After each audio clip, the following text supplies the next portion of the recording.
All right, hi everybody. We're going to get started. So welcome to the last paper session of the conference. So the last session of the last day. We've got two speakers as before. We've got Sarah Collins and Bridget Vincent, and I'll introduce them. And we'll do the same structure as we've done before. So one paper, two papers, and then questions at the end. So first up, we have Professor Sarah Collins. Start to use my teacher voice in a second.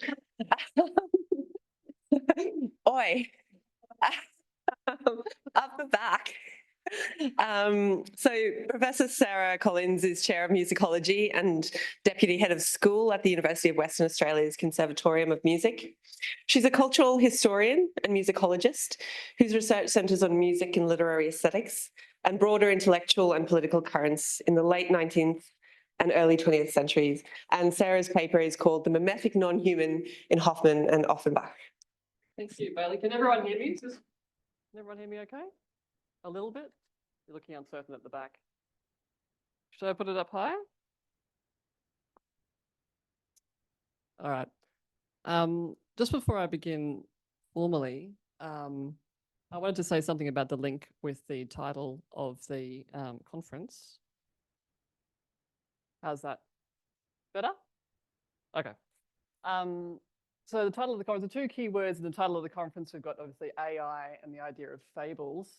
And I wanted to sort of clarify how this relates a little bit to those two key words. The first thing is with regards to the word fable. So I'm dealing with two types of text in this particular project. One group of texts are works of fantastic fiction from the early 19th century. So E.T.A. Hoffmann was an early romantic writer, writing in German in the early 19th century, and he works in the sort of realm of the Gothic and the fantastic. So we're dealing with stories, narratives that do, that problematize the sort of neatness of fables in ways. I mean, fables are things that, we had this discussion earlier this morning about that they seem sort of neat and tidy, but they proliferate out because they're archetypal. They proliferate out into lots of different types of interpretations and contexts. Hoffmann's work is very much indebted to the poetics of the fragment. There are lots of different fragments and shards of truths that are kind of interleaved. Just when you feel certain, he comes and cuts in with another illusion. Ontological surprise is his sort of modus operandi. So we have this early 19th century fantastic fiction texts by E.T.A. Hoffmann. And the other set of texts I'm dealing with is one particular text from the 1880s by Jules Barbier, wrote the libretto, and Jacques Offenbach wrote the music to a particular opera called The Tales of Hoffmann. And so we've got a literary kind of set of texts here, and we have a stage work here.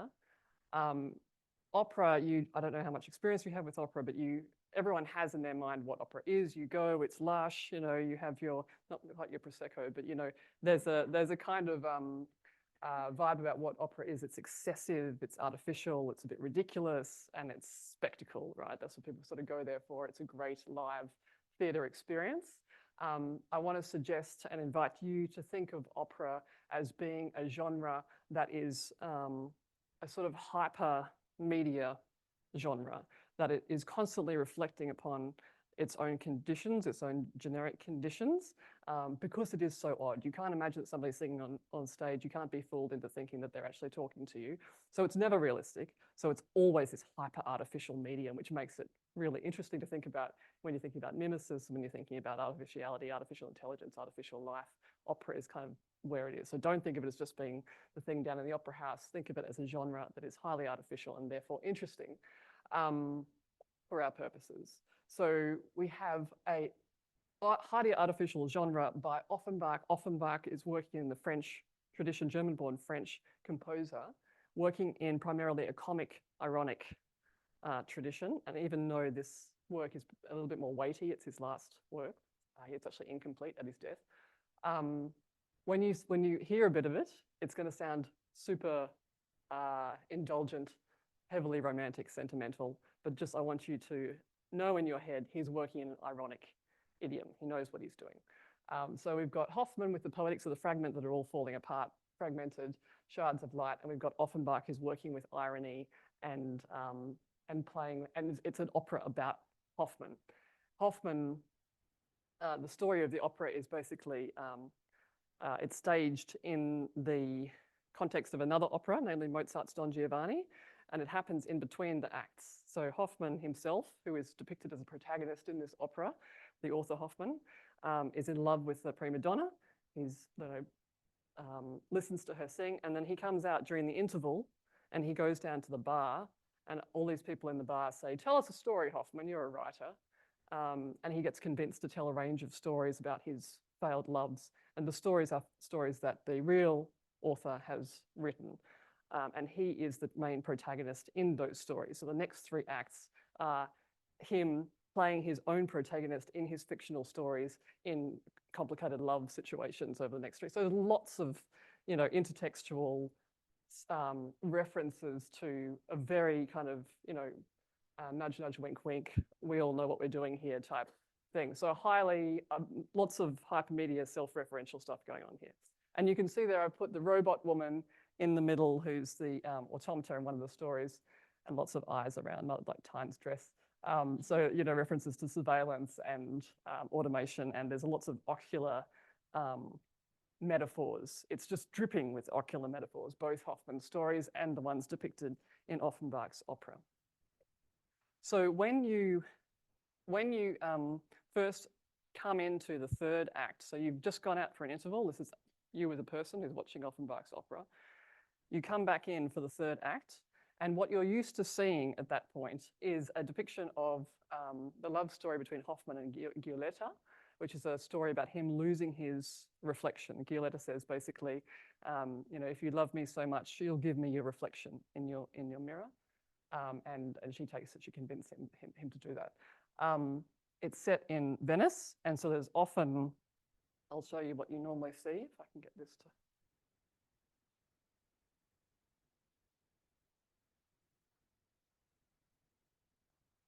There, so you normally see this kind of thing. You've got the flowing robes, you've got the gondola. This is what you're sort of used to seeing at the Venetian scene at the end of the beginning of the third act. But a particular director, Robert Carson, did this production recently that I wanted to draw your attention to, and to open our discussion about mimesis and mirrors, because I'm interested in thinking of AI as a form of mirroring. So it's mirroring of us. When we make an automata, when we make anything that is meant to talk to us, it's actually a sort of mirror of our desires. We've talked about this kind of stuff, about the mirror of our desires, a mirror of what we think that we want to be in those sort of relationships. So mirrors are kind of a thematic that I want to play with. So Robert Carson, instead of doing this, when you arrive and you sit there waiting for the third act, rather than seeing the red house curtains, you see the back of the curtains. And you're sitting there going, why am I seeing the canvas back of these curtains? And even with the ropes that pull up the curtains on the side, you can see it all. It's just amazing. You think, okay, something weird is going on here. Now, when the curtains open, the audience is confronted with a mirror image of the seats that they're sitting in, a theatre, including a stage and the footlights, as if you're sitting on the stage and you're looking out into an audience. So it's a mirror image, and you can, if we can hear it well enough, you can also hear the audience gasp, like, oh my gosh, it's a mirror image, what's going on? And then they realize that the image is a little bit unreliable. Something odd happens, and they slowly realize that it's an unreliable mirror image. I'll just play you a bit of this moment.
All right, so there's essentially a kind of what looks familiar, what seems to be a moment of recognition is suddenly estranged, and the fact that there's this kind of orgy in the seats at that point.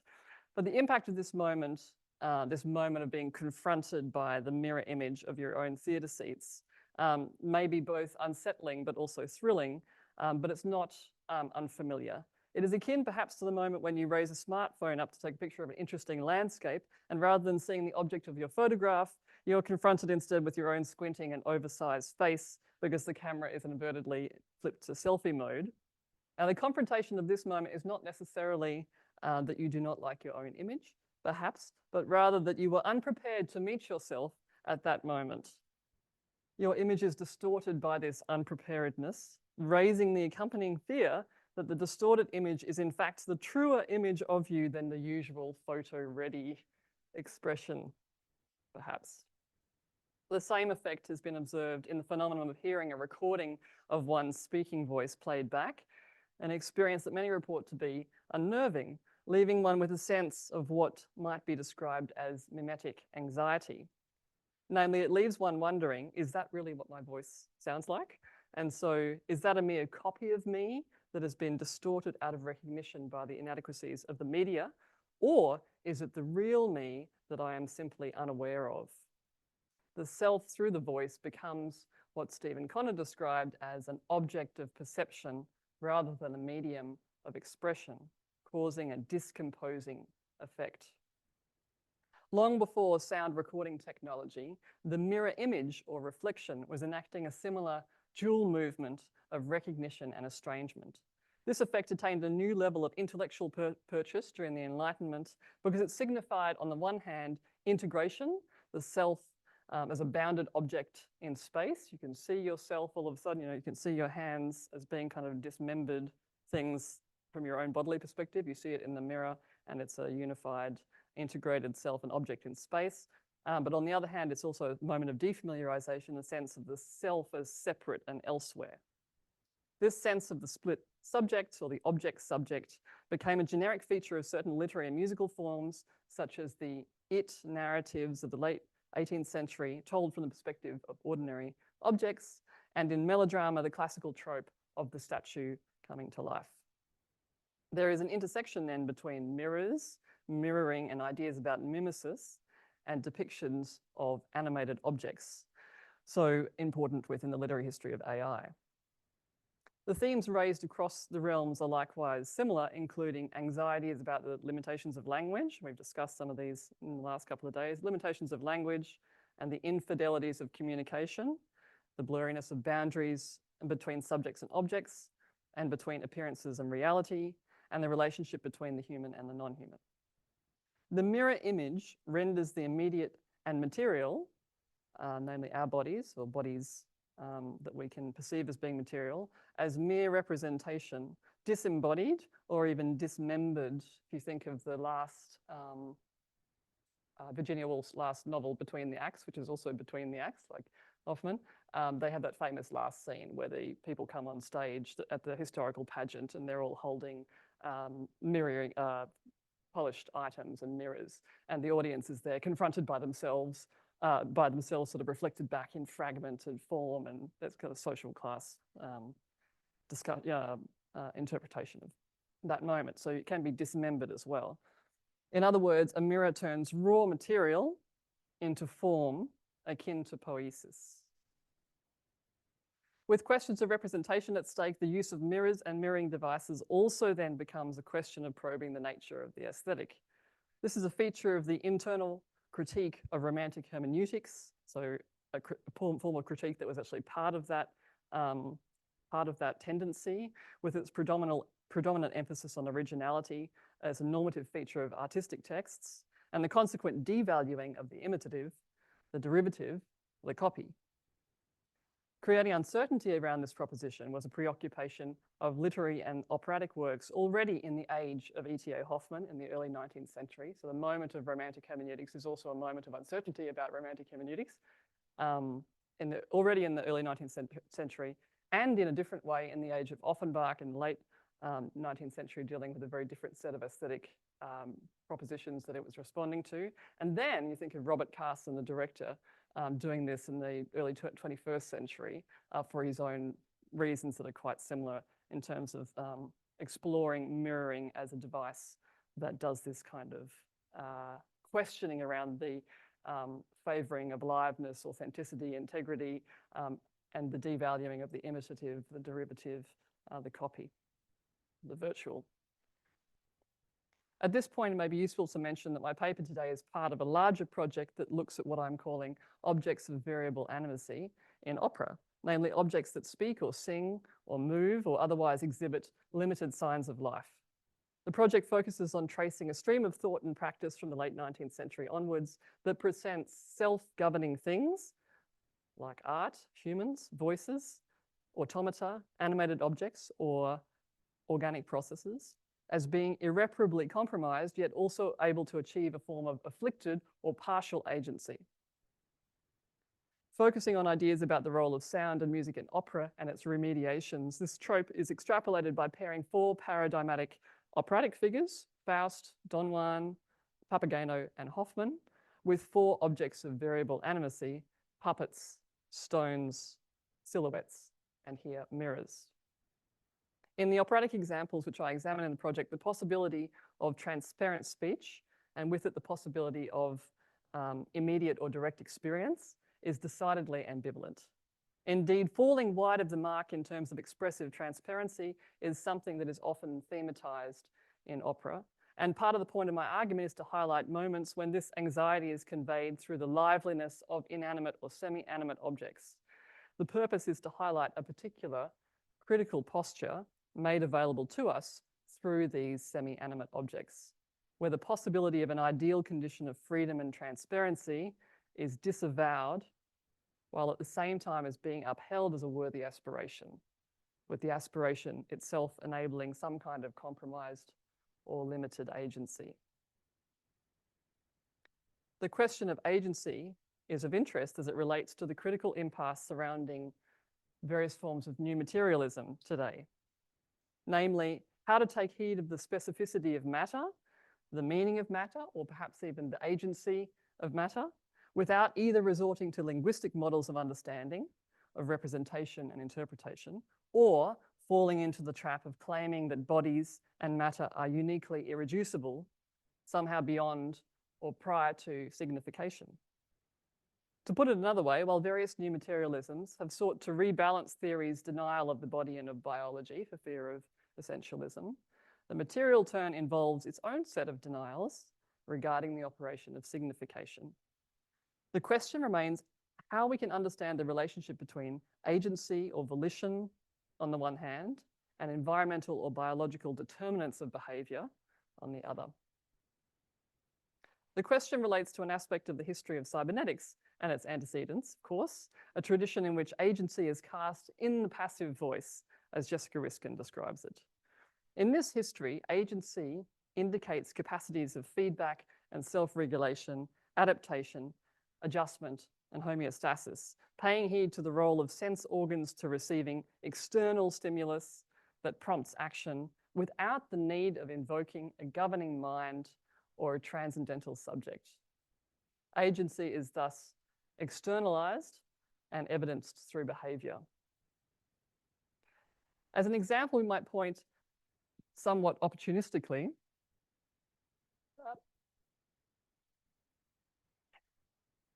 to these familiar critters, to the behavior of Gray Walter's famous electromechanical or cybernetic tortoises when they encountered themselves in the mirror. So these responsive machines were programmed to be drawn to light, as many of you would know, as it was emitted from them and bounced off surrounding objects. In the mirror, they were drawn to their own light, and as per their design, when they came too close to the glass, the light turns off, they become disinterested and wander away. The light turns back on because they're far away from the object and they come back to the mirror. And so Walter wrote of this phenomenon, the creature therefore lingers before the mirror, flickering, twittering, and jigging like a clumsy narcissus. In this tradition, a behavior suggesting recognition is taken as evidence of recognition without attribution to internal causes. The appearance, the behavior, either proves the reality, internal agency, or makes it irrelevant. What is of interest to me within this tradition is the role of William James's radical empiricism and pragmatism, particularly his conception of consciousness as an expression of the self-constituting nature of bodies. Importantly, James believed that organisms were not simply passive entities or empty shells responding to external stimulus, but rather that they co-created their worlds. He writes, "The knower is not simply a mirror floating with no foothold anywhere and passively reflecting an order that he comes upon and finds existing. The knower is an actor and coefficient of the truth on one side, whilst on the other, he registers the truth which he helps to create." So this is clearly a more active view of agency, but one still predicated on the idea that meaning is created via material relations. For James, consciousness is a system of relations, as is experience. There is no transcendental subject or trans-empirical basis of truth, but this does not imply the disavowal of the subject, rather that then the subject is redefined as a subtotal of experience. This is closer perhaps to the types of limited constructivism being posited in response to the impasse in new materialisms that I just mentioned. To wit, not everything is determined by external structural forces, yet at the same time it's also not true that bodies and matter are prior to discourse. So what I'm interested in today is looking at how Offenbach's Hoffmann offers an iteration of this model of limited agency, a model that operates in relation to contingency in a way that is neither arbitrary nor deterministic.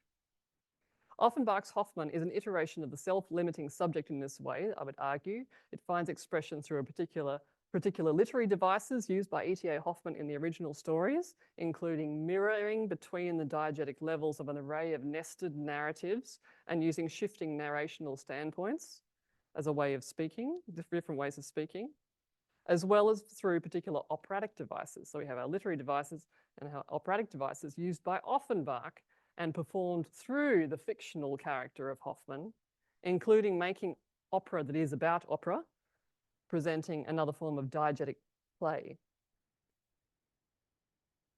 These devices participate in scientific and philosophical discourses on the relationship between mind, matter, and meaning. And I'll argue we're particularly attuned to the reflexivity and interdependence of bodies in science, or materiality and signification, in a way that may be useful to us today. This paper aims to highlight the link between concerns about human-non-human relations and discourses about mimesis. So I wanted to bring in mimesis and mirrors to the conversation, extrapolated through the trope of the unreliable mirror. Just move ahead a bit more quickly. So these are the short stories depicted in, is all by E.T.A. Hoffmann, depicted in Offenbach's Tales of Hoffmann. So mirror images feature in all three. So I know there are four there, but Klein Zach, the one down the bottom, never fully materializes. The other three are the ones that are generally considered the three main acts.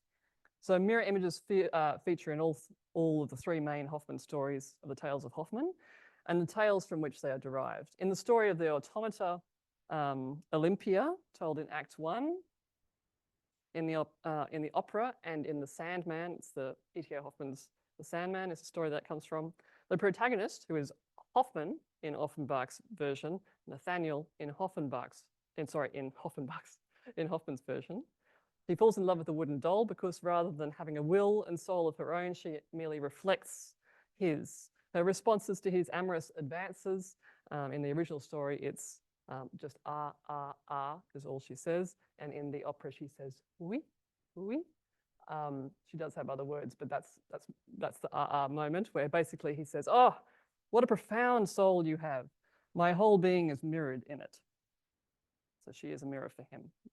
And she's often sexualized in contemporary productions. In the story of Antonia from Act 2 or 3, depending on which production you're seeing, and from Rathcraft's Spell, Hoffman's story, the departed mother's voice is reflected in the daughter's voice, and in the original story, the daughter's voice is reflected in the violin's voice, such as when Crespel plays the violin, Antonia cries out in recognition, that's me, I can hear me back. In the story of Giulietta, from A New Year's Eve Adventure, the mirror reflection is centrally at issue, of course, because it's about him losing his reflection to her. And she says, what I want from you is your faithful image, which reproduces your features, your look, your visage, the reflection that you see above me bend. It can disengage itself from the polished glass to come and hide complete in my heart. So I'm going to linger for a moment on this story, this one of the 3 depicted stories in the opera, as it relates specifically to reflections. And it's also not generally looked at. The automata story, the Olympia story, gets a lot more attention than this one. Hoffman's original story contains a high degree of meta-narrative apparatus, which is worth recalling for our current purposes. Specifically, there is a telescoping narrative viewpoint that means that events in the stories being narrated are mirrored in the life of the narrator more directly than in the nature of allegory. So on the one level, there is E.T.A. Hoffman, who is the living author of the tale, and who we know is there because he's referred to in the tale itself in the matter of a hypermedial type reference. One of the characters at the end says, you may see, my dear Theodore Amadeus Hoffman, that a strange dark power manifests itself in my life, all too often, steals the best dreams away from sleep, pushing strange forms into my life. So there's a direct address from the story's protagonist to the author. The tale opens, however, in the perspective of another narrator, the editor, who is presenting the journals of the traveling enthusiast. The traveling enthusiast then becomes the first-person narrator of the story about his ill-destined love for a woman called Julia. The traveling enthusiast tells of how he fled a party at which Julia taunted him and finds himself in a beer cellar where he meets a little brown man who appears to have lost his reflection, as well as another man who has lost his shadow, the latter being a reference to Gemisso's 1814 novella, Peter Schimmel's Miraculous Story. We hear of the tavern keeper ordering customers, cover up your mirrors as he's coming in, cover up your mirrors. And the traveling enthusiast is admonished for having his tobacco box out, which is polished like a mirror. The traveling enthusiast description of the man emphasizes his fragmentary and changeable nature, like so many shards of reflection that flit in and out of visibility depending on the light. The stranger, who is described as being driven by springs, seemed to be driven by springs, and was in perpetual motion, was described as appearing to have 2 different faces, the pleasant young man's and the unlovely demonic old man's. And when he moved, it looked as if a series of forms were dissolving and emerging from one another, as in Engler's Magic Lantern show. The other man in the cellar, Peter Schlimmel, is described as being morose and preoccupied with botanical specimens. What we will later discover as being a direct correspondence between the little man's story and the traveling enthusiasts, and by implication perhaps the fictional editor, the living author Hoffman, and maybe even the reader too, is explicitly foreshadowed here. In the masquerade of life, our true inner essence often shines out beyond our mask when we meet a similar person. And so happened that we three strange beings in the beer cellar looked at one another and knew what we were. Our conversation ran along morbid lines, in the sardonic humour that emerges only when you are wounded, almost to the point of death. Like Narcissus, the recognition of similarity, namely there were three men in the cellar of the same person, and also the various levels of narrator interconnection, is accompanied by or occasions death. So you think of Narcissus, realizes that he and his reflection are the same, not different beings at the point of death. So such is the deathliness of the mirror image. Later in Hoffman's story, the travelling enthusiast finds a manuscript likely to have been written by the little brown man, titled The Story of the Lost Reflection. It is then the manuscript's author who becomes the third-person narrator of what we assume to be an autobiographical story, with a protagonist named Erasmus Speaker falling in love with a woman named Violetta, who takes his reflection, leading to his social ostracization. As Speaker's wife casts him out, he desperately attempts to minimize the significance of the loss, arguing that surely it didn't matter much because the mirror image was only an illusion. And in any case, staring into a mirror led to vanity. And finally, he attempts to debunk the, quote, pseudo-philosophical nonsense about the reflection dividing the ego into truth and dream, unquote. The tale then telescopes back out one diegetic level to the travelling enthusiast, who offers a postscript which solidifies the none too subtle connection between the different levels of the tale. He writes, he's using direct address here, and in the manner that's almost profound in its flippancy, he apologizes to the living author Hoffman that the story might simply be a product of an overactive imagination combined with overabundance of New Year's Eve imbibing. He writes, what is it that looks out of the mirror there? Is it really I, Julia, Giletta, divine image, demon from hell, delights and torments, longing and despair? I'm completely saturated with the manifestations of the New Year's Eve. And I more than half believe that Desirat who ran the party initially, is a gumdrop, that his tea was a candy display for Christmas or New Year's, and the good Julia was a picture of a siren by Rembrandt or Callot, who betrayed the unfortunate sphincter with to get his alter ego, his reflection in the mirror. Forgive me.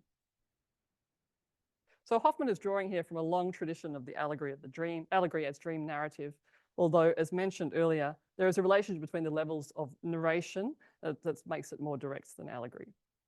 Similarly, he draws on a long tradition of shifting narrational standpoint, extending the mimetic devices identified by Auerbach to their illogical extreme, and these similar devices are used, these similar kind of perspective creating nested narrative devices are used in Ovid's Narcissus.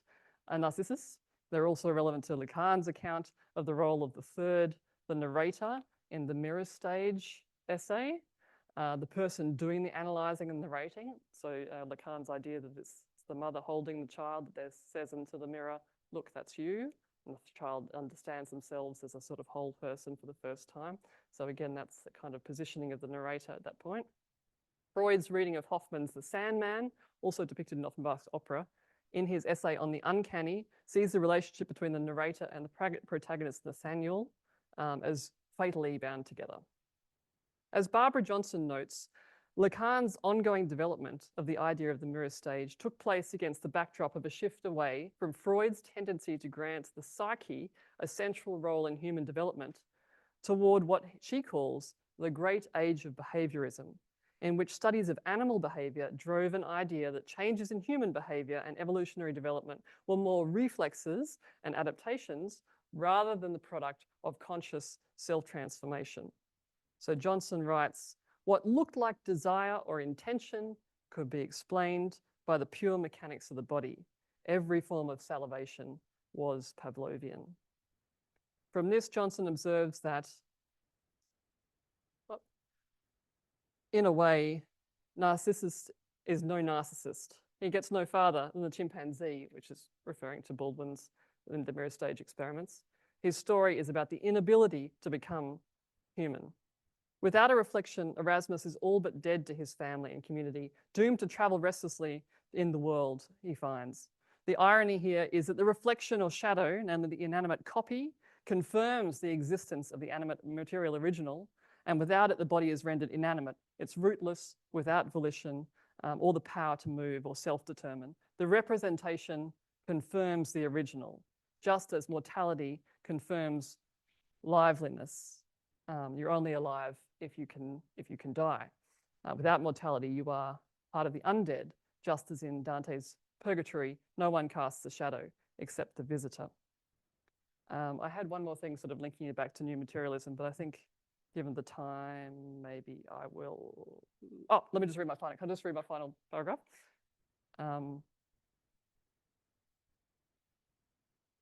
So anyway, maybe we can draw out some of these things later. So I just want to suggest that the wariness around claims on behalf of both materiality and signification is also perhaps a failure of nerve or a failure of confidence in the idea that we can do two conflicting things at once, namely that we can explore the implications of things like precognitive experience, embodied cognition, ontological flattening, or the participation of matter in signification, or matter and bodies as co-creators of meaning, while at the same time understanding that it's problematic to claim that bodies and matter are uniquely irreducible. It may be indeed that representation is not something to be gotten over in order to pay real heed to the self-sufficiency and non-passivity of matter. Rather, materialization and representation exhibit something akin to the dual operation of the mirror, making inanimate things animate and animate things inanimate. The focus then is not on matter versus signs, but to home in on moments of productive uncertainty between or experimentation with this imagined boundary. Thank you.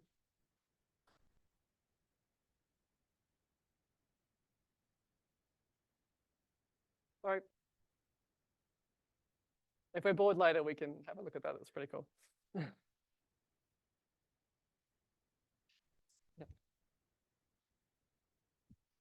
Thank you so much for that extraordinary paper. There's so much to talk about. You just wish the conference went on for another day. And there I am sitting hastily trying to write it all down. All right, so our last paper in this session is by Bridget Vincent. Bridget is a lecturer in English at the Australian National University. She writes on modern literature and ethics, and her specific research interests include public apology in 20th century writing, ekphrasis, the lyric essay, eco-criticism, and literary attention. Bridget's paper today is called Clara and the Reader, Artificial Subjectivity in Ishiguro's Clara and the Sun. Okay, thank you very much. I'll just give a little bit of background on Clara and the Sun. Am I being picked up? Yeah, great. Yeah, given the time, I'll make it quite a brief introduction to the book, but you do need to know a few things about the book or the paper will make no sense. Can I get a show of hands of who's read Clara and the Sun? Okay, awesome. Not bad. So I'm just thinking of how deep I need to go in the introduction. If you haven't read it, here are the key things that you need to know. So it's by wonderful, nuanced, modern novelist Kazuo Ishiguro. And in the story, Clara is an artificially intelligent robot.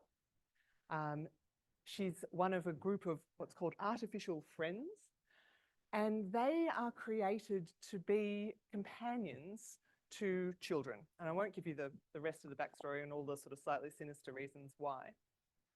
So they're there to be companions, but they're also there to potentially provide replacements for the children should the children die. So bear in mind that this is the function of these artificial friends, and this is what Clara is. The reason I wanted to work on this and why I wanted to sort of present on this in this conference is because I'm very interested in this book in how it presents the process of identifying with something that is not a real mind as though it is a real mind. And so here we have Clara, who's not a real person, not a real mind, and who everyone kind of treats in some ways as though she is a real mind. And I'm interested in the resonances between this process and our process as readers as we interact with literary characters and literary subjectivities as narrators when we read. So I was very grateful to Chris for the invitation to speak, partly because it was some of his work in this area that was particularly interesting to me as I developed this new work on Clara and the Sun.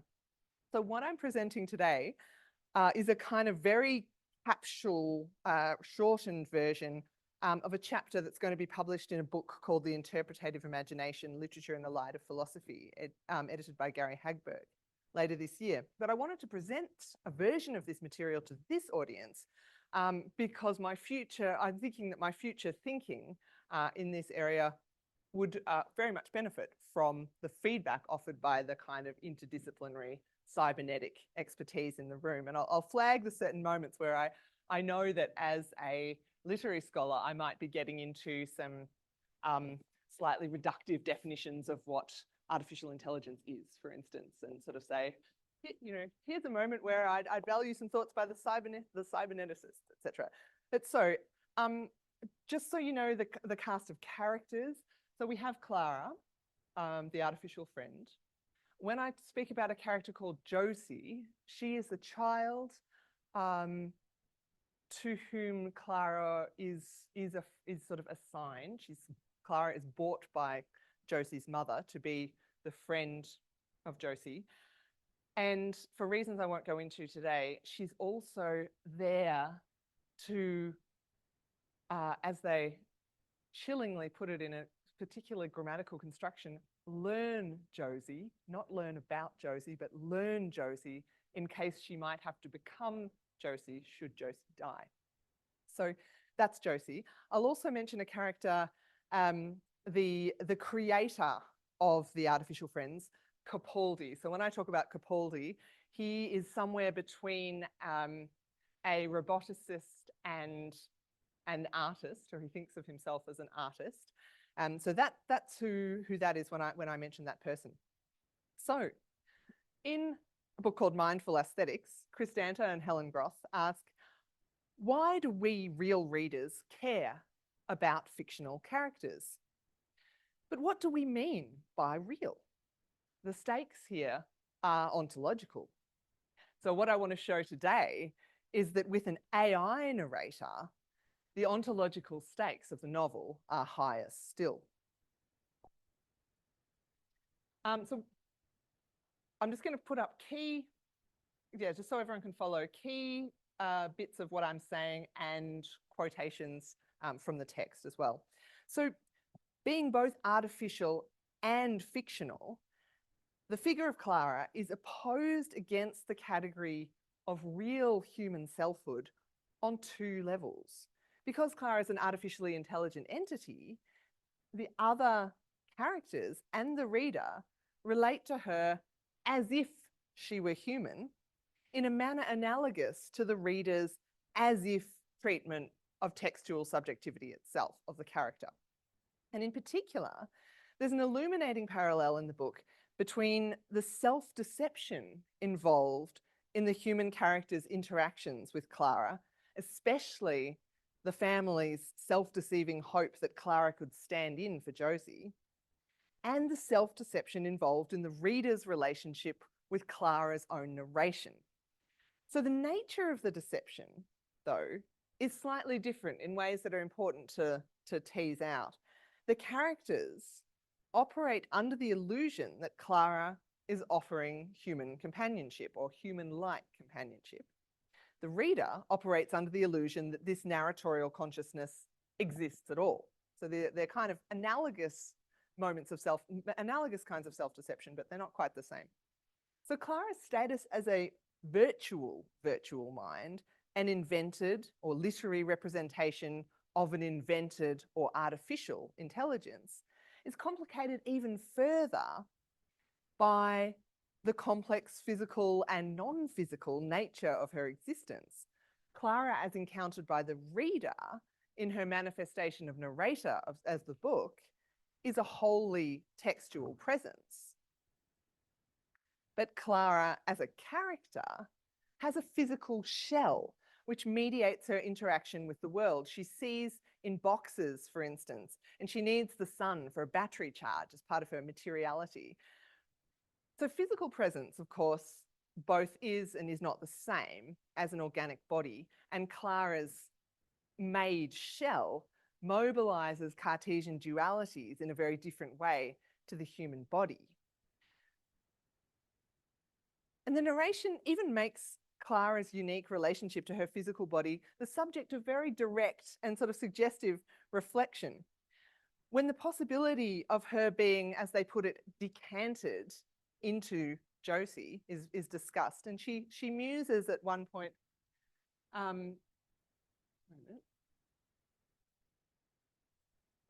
sorry, hang on. Got a bit of a, I think we're maybe stuck here.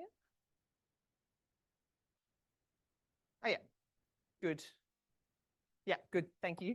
I thought we got stuck on the slide, sorry. So Clara muses at one point on what would happen to her if she were decanted. Her mind was to provide a new version of Josie. And she sort of asks herself, if I were to inhabit the new Josie, then what would happen to all this? And what I want to focus on is that phrase, all this. The phrase, all this, is suitably ambivalent in its balancing of the deictic specificity. She's pointing to a physical shell that everybody can see, but also its ultimate undefinability. We can see the external Clara, but nobody can define quite what it is and what its relationship is to her selfhood and subjectivity. And indeed, the novel is very much about the unknowability of all minds and about the question of whether cognitive processes can be reduced to and known through physiological means. Capaldi, the creator of the artificial friends, Capaldi's experiment with the artificial friends machinery, which asks whether the physical black box can yield the secrets of artificial consciousness, offers a parallel to debates about the theory of mind in reading.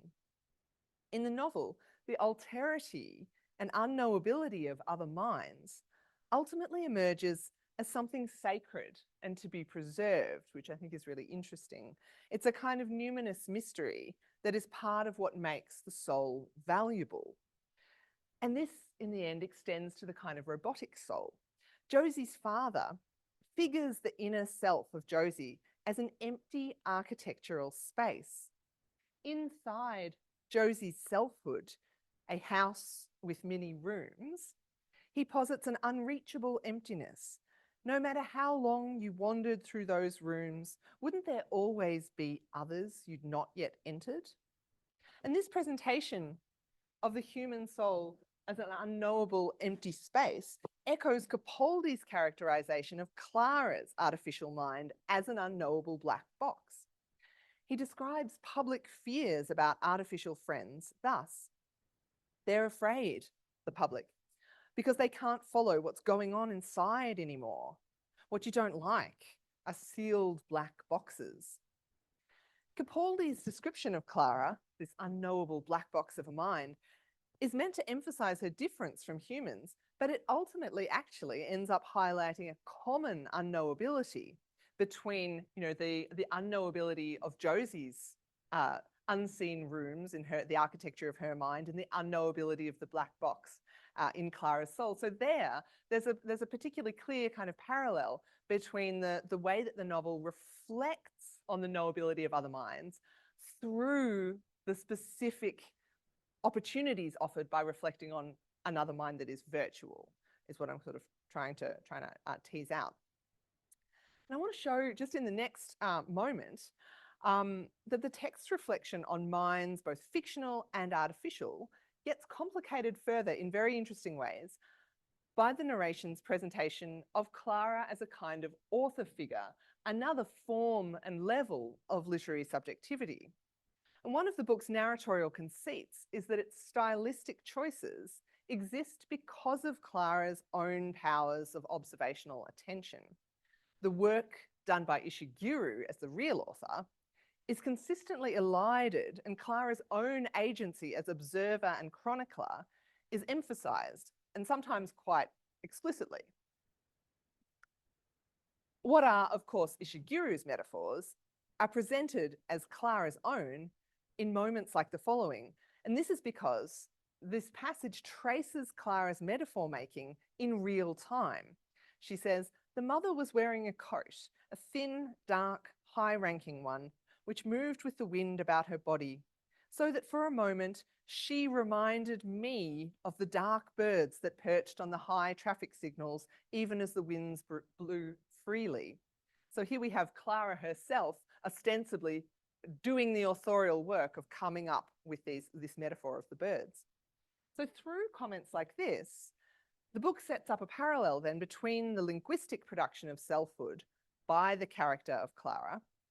The way that Clara speaks helps to demonstrate her interiority and subjectivity in the eyes of Josie's family.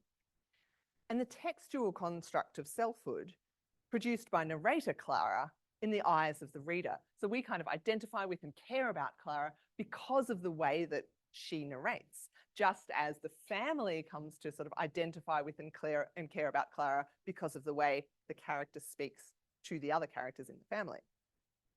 Indeed, in its presentation of plentiful and unordered detail in many of its passages, the text is interestingly stylistically congruent with some of the processing habits of machine learning, in which vast inputs are processed wholesale and iteratively until patterns emerge. And this is where I think this kind of bit of reading might benefit from the cyberneticists' nuances about what machine learning actually is.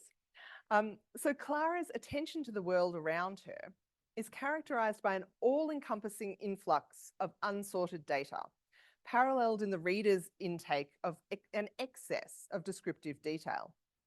And as the reader encounters the plangent weirdness of Clara's machine-generated information, we don't know which details are going to end up being salient.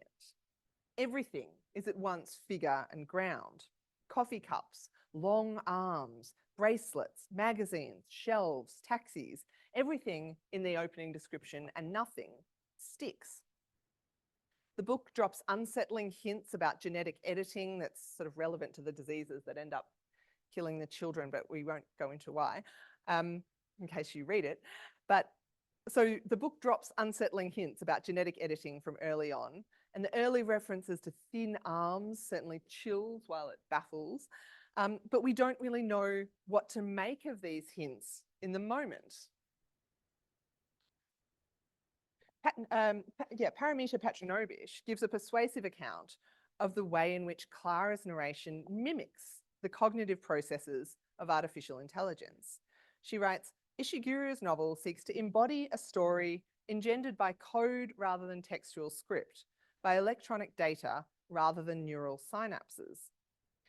And Clara's summary in the shop where she's being sold at the beginning of what she can see at any given moment is an illustrative example of an artificially intelligent entity's unfiltered intake of the world's details, which takes all data points into its sweep. So you have this kind of description. Then down on the street, I could see the passers-by, their different kinds of shoes, paper cups, shoulder bags, little dogs, and if I wanted, I could follow with my eyes any one of them all the way past the pedestrian crossing and beyond the second tow-away sign to where two overhaul men were standing beside a drain and pointing. I could see right inside the taxis as they slowed to let the crowd go over the crossing, a driver's hand tapping on his steering wheel, a cap worn by a passenger. This surfeit of details, emphasized by the complex sentences in which list items give on to multiple expanding clauses, shows Clara's comprehensiveness of narration particularly clearly. And complicating the book's triangulation of subjectivity with artificiality and the artistic is Clara's own status as a work of art. Not only is she Ishiguro's creation, of course, but also in the story, artificial friends are characterized by some of the characters as artworks, or as they call them, portraits, as some of the characters describe the replica of Josie made by the sort of robot maker Capaldi. And the presentation of robot making as an artistic activity has a strong counterpart in the recent-ish history of artificial intelligence research. And this is probably layperson's a layperson thing to say, and so I'm interested in people who know more about robots' views. But I was just struck by this when I was reading. One of the world's well-known roboticists, Hiroshi Ishiguro, no relation, as Cody Poulton Riley observes, describes his endeavours in ways that echo the concerns of the novel in their focus on artistic self-expression and the definition of the human. In an interview with Diana Sioba, Hiroshi Ishiguro states that, "I've been developing an android to understand what a human is." He describes the processes of describing artificial intelligence as similar to drawing a picture. So I was really struck by this relationship between a real robot maker's description of his endeavor as portrait drawing, as art making, and the way that that's captured in the novel. In a further kind of hilarious echo of Clara and the Sun and its rehearsals of replication and replacement, one of Hiroshi Ishiguro, roboticist, one of his current projects involves a robotic version of himself designed to look exactly like him. So in being at once a work of art and the maker of her own works of art in the form of this narration within the world of the story, Clara joins, extends, and complicates other traditions involving the creative making undertaken by the products of others' creative making. Traditions involving categories from toys to automata. One of the central tensions in toy narratives, from the Velveteen Rabbit to Winnie the Pooh to Toy Story, comes from the opposition between the toy's desire to be real rather than a toy, and the sense that the narrator is already, but is only, real by virtue of their acts of narration. So they're kind of telling themselves into existence, just as Clara is. And while Clara is not, or not just, a toy, being kind of part guardian, part replacement, and part plaything, this toy-like dimension of her identity adds a further layer of narrative irony associated with the generic history of stories of toys told by toys, what Louis Rostow-Kuznets calls narratives of animation. In Clara, we see how the toys' perception of the reality of their world and their own importance as a protagonist becomes a delusion when compared to their status in the eyes of others, including the reader. Clara's reflections at the end as she sits and meditates on her memories are reframed pathetically once the reader realizes that Clara, what's left of Clara, is sitting in a junkyard, and she, as seen from the outside, is a discarded object, one object among many. So I hope, even through this whistle-stop tour of the book, to have given a bit of a sense of how Ishiguro's use of an artificially intelligent narrator allows the book to speak to a diverse constellation of ethical debates about literary subjectivity. Debates encompassing not only the complexities of textual and digital virtuality, but also the experience of the reader in encountering these other invented subjectivities of various kinds. Thank you.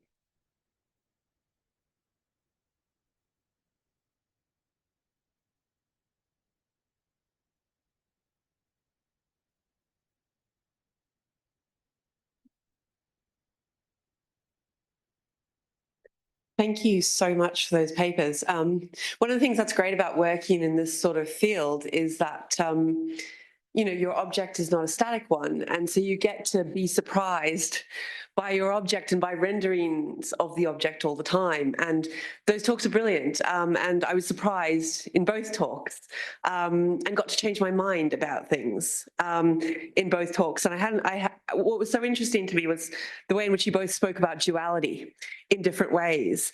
And I hadn't thought about the sort of temporalities of duality and that it's a simultaneous process. And that was fascinating to me. And just at the end of your talk, Bridget, I was thinking a lot about the toy world, and the existence of the toy world in artificial intelligence. And the way that often I think we actually have this perhaps sort of unheimlich coupling of play and deeply serious technological development, which also made me think of Charles's talk yesterday, where, with the CCRU, you have this kind of strange coupling of play and political theories that have come to be captured by all sorts of communities and are, important actants. And obviously there's a legacy of this with the puppeteers and the coupling of robotics and toys and things like that. And it's a really, really interesting legacy to think about in the opera as well, where you see the different kind of automata and the different sort of objects taking on partial lives. So hopefully that's given everybody a moment to think. Who has a question for Bridget or Sarah? Maybe we'll go Crystal.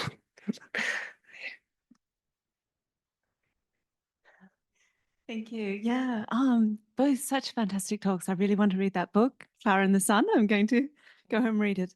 You were asking for comments on the ML aspect, so I'm sure Charlotte has ideas as well. But what I was thinking of is that so Clara's sort of the perceptual interface, like everything is coming into the camera, right? But then the AI model is making that into embeddings. It's making that into a mathematical space. And then what happens within that model, though, is that there are kind of like, there's a clustering of things that are like or that are more frequently encountered in the vicinity of each other. So I guess where my head was going is that I was thinking about the connection with that and resonances intertextual and within and between books, how something that we perceive will then start, like a little magnet, start picking up resonances. So that was one thing that came to mind. And the other thing was, I don't know if you've read Antonio Damasio on As If, but cognitive neuroscience has a lot to say about this, and mirror neurons. So it's kind of connecting the two threads there, which is whereby when we see someone doing something, we kind of have an internal representation of what that might feel like or be like. And also when we read, that's been extrapolated to reading. So when we read about someone picking up a book, there's something in us that is also, doing that kind of in our own motor neurons. So I just thought that, yeah, I don't know whether you'd have any thoughts on that. That's just really, really helpful because, I mean, I think it will be useful to add a layer of nuance to the discussion about that unfiltered intake by Clara that is reflected in the kind of unsorted output in the narration, because you're right that there are details that kind of clump together, and that's partly by virtue of the pattern making that Clara starts to engage with as the book proceeds. And it's also a feature of reading, of course, because how you can just read and just, when you read the start of Clara, you just think, okay, about, every sentence, you read each sentence and you don't know what's going to be important. But after a while, you hear certain concepts and certain words a few times and you start looking out for things related to that. So when I say unfiltered, it starts off completely unfiltered, but it's probably worth thinking about how that changes over time simply by virtue of the temporality of reading and the kind of patterns of the pattern making that the reader undertakes. Yeah. I'd also sort of add to that, unless you were going to continue.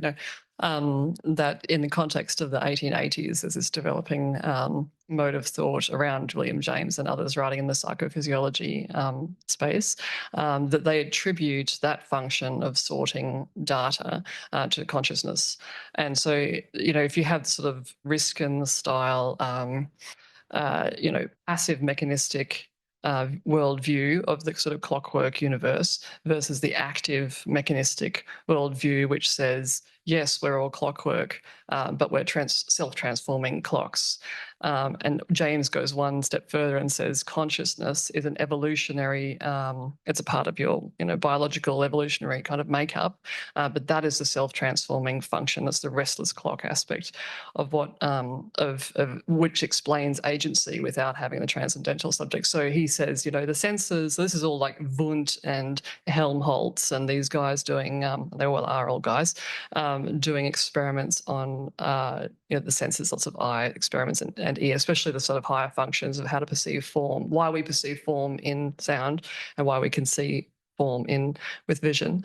And they're doing those experiments, which are aesthetic perception experiments, to understand how the body receives data, and it's sorted in the mind in an evolutionary sort of anti-Spencerian, vaguely Hegelian kind of context, but it's a, yeah, there's a Darwinian aspect to it too.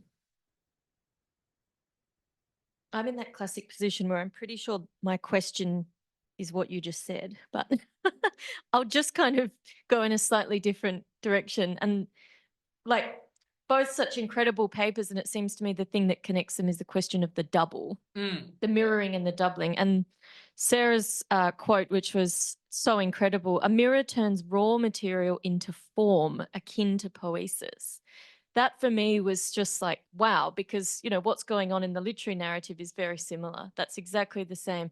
The raw material is the kind of datafied world that Clara is intaking, but what the transformational element, as you articulated so brilliantly, Bridget, is the layering of narrative subjectivity that you can't get in any other way. And what's so interesting about the novel is we only have access to Clara. We don't have access to the mother, whether the mother perceives Clara to be developing and feeding the data back in effectively vis-a-vis the other characters. So we only have a sense of Clara's own development. And what, to get to my point about the double, is as the novel kind of moves along, we're left with this question of, is she getting closer to human or not? And so the confrontation with the moment of doubling is the kind of Black Mirror episode, you know, that kind of moment, which happened in a different way, but in both your papers. So I was just thinking, could you expand on that a bit, the kind of the importance of the question of duality and sameness to debates around AI as it's kind of playing out in two quite different artistic environments? I mean, I think, yeah, that's so helpful and brilliant. Thank you. I mean, when I was thinking about duality, I was largely, and doubling, I started off thinking about this on the kind of literal level, in the sense that Clara is created to be a potential stand-in for Josie. So there's that kind of doubling. But there's also a form of implied doubling that I'm sort of only seeing from thanks to thinking about what you're saying, in that the book invites you to imagine a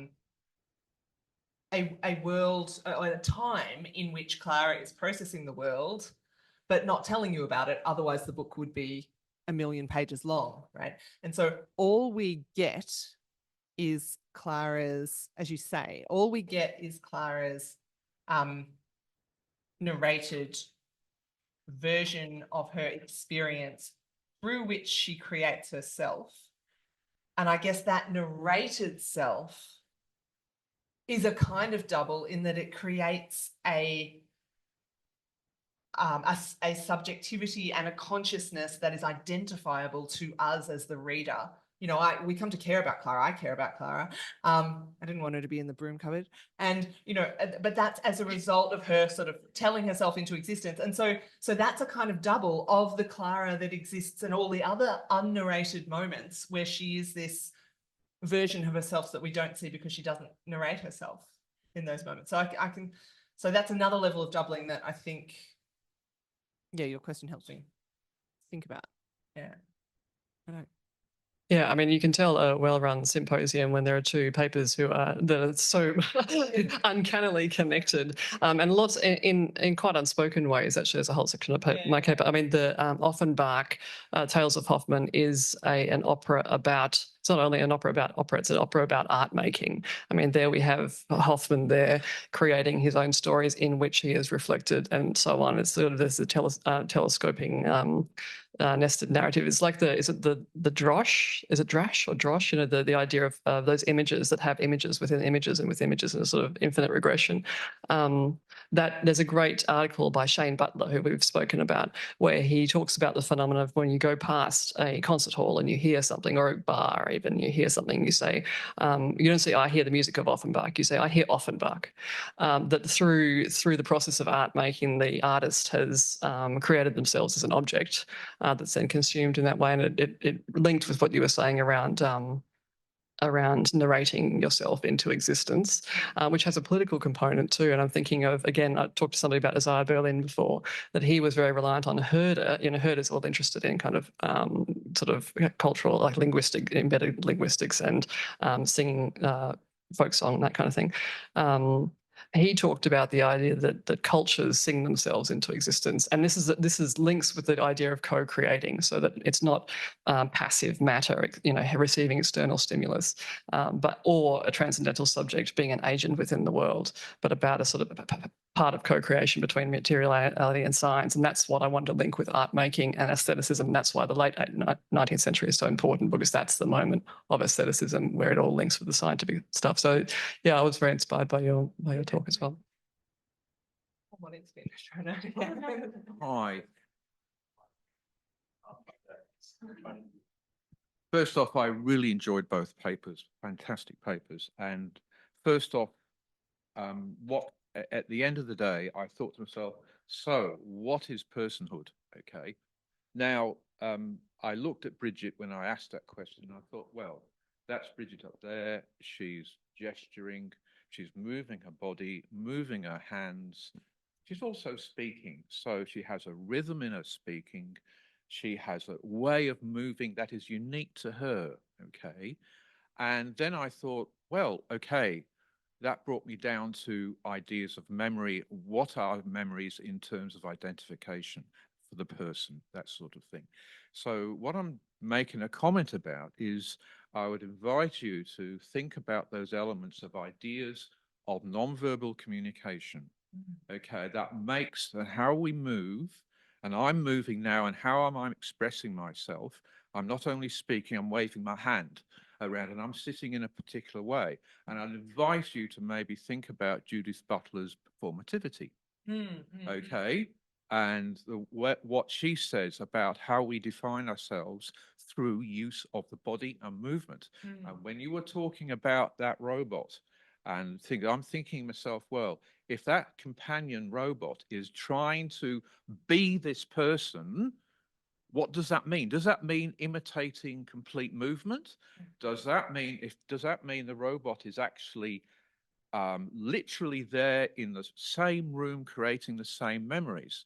But is that true? Or so what is it? That's me rambling. So well, I'll give quite a short answer, because I know there are some other questions and that I want to share the space, but it's a very relevant question, because I don't talk about it in this version of the talk, but there is a moment in the novel where Clara is talking to Josie's mother about what it's going to take for Clara to act as a convincing replica of Josie. And that conversation is all about movement. The mother asks Clara to imitate Josie, and it's how she moves that is what's at stake in her whole convincingness. And what's so interesting about that is that there's a kind of mismatch, of course, between the physical conditions of movement there. You know, the novel really highlights the physical experience of Clara, in that Clara encounters the world through these boxed cameras, and the narration talks about her navigation of the terrain underfoot in this highly mechanized way. So the physical inputs are not the same as those that would be experienced by Josie, the real girl, but her replication of Josie involves exactly that, the imitation of Josie's movement, but through a mechanized body. So yeah, when we're talking about the physicality of subjectivity, that's something that the book is concerned with, for sure, in very interesting ways. So it's good that you raised that. Yeah, I'll just make two short points from that as well. And that I'm glad you raised Butler and performativity is really key. Someone talked about Austen yesterday as well. The interesting thing about Austen, who Butler obviously draws from, is that Austen talks about words but not mouths or any sort of or larynxes or tongues, or there's no aspect of the body in Austen. But yeah, when Butler takes it up, it's almost like she writes something at a certain time where it says, people will say, okay, bodies are constructed through discourse. Wow, I can really run with this. And then she spends the rest of her career saying, actually, no, that's not quite what I meant. We're not, doomed to this kind of determinism. And so her recent work is really key to these forms of limited constructivism and limited agency that I want to draw out. The other point that I was going to make is around genre. So music is read for various very specific historical reasons as being a non-linguistic form of expression akin to bodily movement, but more abstract, and therefore has other tells us something different. So it's not grounded in material. It's not according to this discourse, not grounded in material, not grounded in linguistics, and therefore achieves some kind of immediacy that we can't get any other way. Now, that narrative is actually partly due to Hoffman, who wrote music criticism and started that kind of train of thought. And so I think the reason I raise that is because the valorization of non-linguistic forms of communication and bodily embodied cognition and bodily expression has this generic link with musical aesthetics and the way it is seen as particularly abstracted in certain ways. I had a question about doubles. It just occurs to me that several of the authors that we've talked about, Lewis Carroll, Mary Shelley, Philip K. Dick, have all themselves become literary characters. I once met a robot of Philip K. Dick, actually. And I'm just wondering, I don't know much about Hoffman, but how did becoming a subject and presumably a distorted kind of reflection in this opera affect his legacy or the perception of his work? Yeah, that's a great idea. So that's a great point. 60 years later, I would say it's probably a reflection of a particular form of legacy. So Hoffman's writing initially in German, and he's taken as this ironic figure because his stuff is so ironic. It's so funny and weird and gothic and just mad. In the French reception of Hoffman, he's taken as this uber metaphysical, mystical, super serious, purveyor of the absolute, like early romantic, grandfather. And the French reception is what makes Hoffman into that. And then this is being made fun of in the Offenbach. So Offenbach is responding to the French reception. So I think Offenbach did less, although Offenbach's trying to do something really interesting here. But it's probably more a reflection than a creation. But that's a great point. I'd just also make the point that my title was from the original story of the Man of the Lost Reflection, where he says, where someone says to him, he's not there, he doesn't reflect. So again, I want to invite you to think about this idea of the fact that if you don't have a representation, if you don't have a copy, then you don't exist.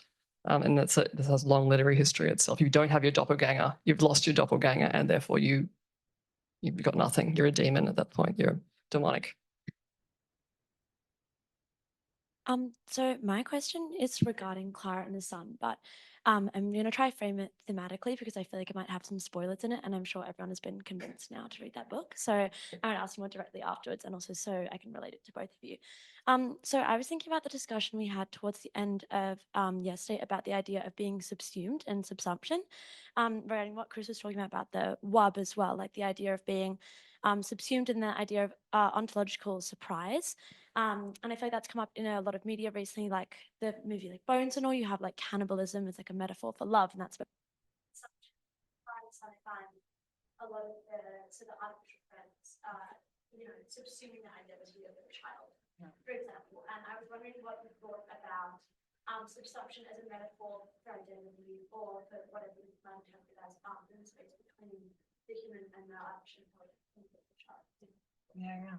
That's a lovely nuanced question. Thank you. I was teaching yesterday afternoon, so unfortunately I don't have the advantage of being exposed to Chris's ideas yet, but hopefully I'll read some of the published versions of the papers yesterday. But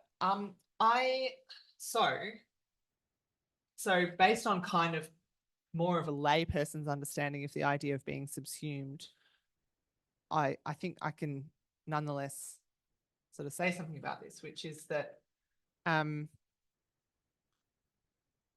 there's potential, I think, to read the novel as setting up a moment in which Josie, the real person, is subsumed by Clara.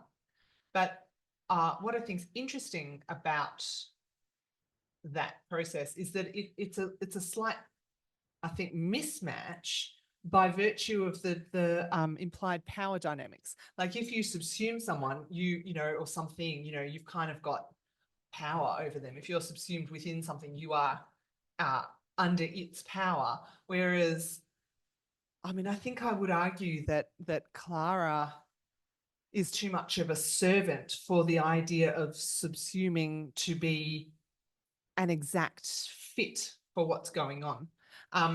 So you could potentially even sort of flip it and think of Clara's whole existence as being subsumed in the project of creating another Josie. So I think it's a useful term to invoke because of the way it potentially runs both ways. Yeah. But I think I'd probably want to read some more on what Chris said about being subsumed. Yeah. I'd just take the other part of subsumption around, because you draw attention to the mouth and devouring. We talked about devouring, and I note that Chris, in his book on Fables, has a chapter on it. It's a grotesque mouth is one of the chapters. But I mean, it's highly relevant to the Offenbach example, because, as I said, it's set in the interval of Don Giovanni. And the thing about Don Giovanni is it's been pretty heavily theorized by people like Kierkegaard and Shoshona, Philman, and linked to deconstruction in the sense that there's an interest in the mouth and utterance. So that, you think of the sort of mid-20th century understanding of language as you take a word into your mouth, and when you use it, it transforms you, or that you're projecting yourself in some way. Whereas in Enlightenment semiotics, you take a word into your mouth and you use it as a tool, and when it's done, you get rid of it. So there was no, this idea of kind of, we have this unreasonable faith in the truth of language, and now we're going to scatter that unreasonable faith by, post-structuralism. Enlightenment never thought that there was truth in language. They use language as a tool. So you have people writing like Lessing, writing about Lao Kun, that famous sculpture of the Trojan priest, Lao Kun, a beautiful thing from antiquity with the snakes. He's grappling with these snakes. Has anyone seen the picture of this where he's got his open mouth, right? And there's this big discussion by Lessing, as aesthetician in the late 18th century, where he says, when Virgil wrote about the myth of Lao Kun, there's a scream of agony that he gives when he's being, devoured by these snakes. And in this particular thing that was dug up in the middle of a field in England somewhere, and put on display, the statue that's so revered, the mouth is not open in agony, it's slightly closed. And he uses this idea as a way of talking about certain aesthetic modes being appropriate to, certain aesthetic modes determining what you can express with that. So, for example, the sculpture is a static in space, and it can only give spatially oriented access to truth or to some sort of essence, whereas music and language happens as temporal, especially poetry, when it's uttered, it happens in time. And so you can't have an open, there's this long history of this idea of the mouth being open and being associated with limitations of language and the history of aesthetics. So it's great that you bring that up, because it's the mouth is key. There's a whole range of references I can give you around the mouth if you want, and language. Can I just bounce back off this quickly? In that it's cool that I just had a thought from what you said. It's cool that you're bringing up Flower Queen, because that's so often brought up in relation to ekphrases and, you know, literature about visual art that often reflects on the limitations of literature. And this is a really interesting thing to invoke in this context, because you could potentially, if you were playing fairly fast and loose with the category, read Clara and the Sun as a form of ekphrasis, in that it's a description of an entity that is figured as an artwork. Like Clara is figured as a portrait, as an artwork, and this book is on some level like a kind of auto ekphrasis. Like it's a description of an entity that is its own kind of artwork. So Flower Queen's very relevant. Yeah, but there was. There's a parallel that I'd like to draw your attention to, Bridget, but I think it's actually very interesting because it's a parallel of Clara. And I don't know how familiar people are with David Abrams' book, Spell of the Sensuous, and his other companion book, Becoming Animal. So it's about a person in the modern world immersing themselves completely in nature and learning from the first instance what it's like to be. Oh, it's brilliant. And it's The goat? what was that? Is that the guy who becomes a goat? I don't know. No, No, no, no. sorry. Well, I think no, I'm actually, he thinking something becomes a raven at one stage Okay, because no, he has thinking- other experiences. But basically, he's a person in the modern world who immerses himself and has always been immersed in nature because of the way he grew up. Yeah. But there's a beautiful thing where he's talking about language as almost like singing yourself into community. And so the process of being immersed totally in the sensorial of Yeah. for long weeks and months. Yeah. And then it's very evocative language. It's beautifully written. But the take home point here is that we are ourselves not in isolation, but in relation to. Yeah. And so it becomes really obvious that the language, for example, you sing yourself into this community by being totally immersed in the sensory world. And so it's not about the words. And he also talks beautifully about how language, once you have alphabet, which is divorced from the sounds, where the natural sounds, which were the first forms of language, means you lose layers of meaning anyway, because the letters are not the sounds that they were once coming from, if that makes sense. So comes from the wind or whatever. Yeah. And once you've got that, you've got another level of disambiguation, if you like, from where the actual sense of that word and sound and onomatopoeia actually means something in that context. Yeah. Anyway, I commend it to you because it's not at all about becoming an AI becoming a human or robot becoming a human. It's about a human becoming an animal and the transition of that and how long it took. And I think it would really produce some wonderful things for you in your writing and thinking. Thank you. Yeah. Did you have? Oh, just that. So both of what I think the traditions that we're talking about are very much connected to a long-term desire for immediate experience. And we talked about liveness before. We talked about integrity and authenticity in all our discussions. That I note in this desire for some kind of immediacy, and you imagine that an animal, because they don't have kind of a certain form of sentience or long form thinking or consciousness or whatever you attribute to them, it's same with robots, that they have a form of immediacy that you can't access because you have language and it's unreliable, and that's what it's speech. And so there's a great thing that we talked about before, which is a riffing. It's a Plutarch riffing off a thing that happens in the Odyssey, which is where the men get Odysseus's men get turned into pigs. And Odysseus is like, okay, I've talked to Circe, and you can all go now. And one guy says, no, I don't want to stop being a pig. And there's this whole dialogue. He's like, why don't you want to stop being pig? He said, well, pigs are much better than humans. You know, we're not vengeful, and we're not this, and this, and this. And so there's something about the pig that inhabiting the animal, which is allowing them access. So that's the same as the broken puppet idea. They have a form of immediacy through their automation, through the fact that based on reflex action that is not available to us as humans. Yeah, I mean, I think it's important. Your comment raises a really important dimension that I think cuts across both the papers, that I didn't talk about, but I think is worth bringing up, around Clara not actually having senses, but the book involving her reacting to the kinds of input that would be received by human senses. So you hear Clara talking about light on her, and you hear Clara talking about touch, particularly in relation to, you know, navigating terrain. And so there's probably something to say about that connects with what you're saying about artificially intelligent entities,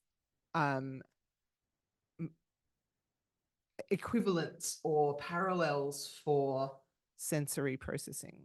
I'm not sure what to say about it, but I think there's something that would have to be said. I think we've only got time for one more question. I can ask. All right. Are you sure? Okay. Maybe let's thank Sarah and Bridget then. Just a quick announcement about the next session. Again, it's a little bit of an experiment.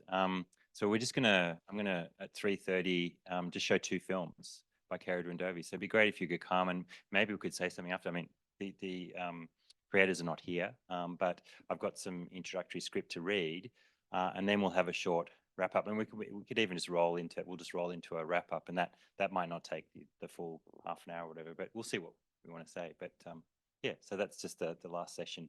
But yeah, thanks, and we've got afternoon tea for half an hour now.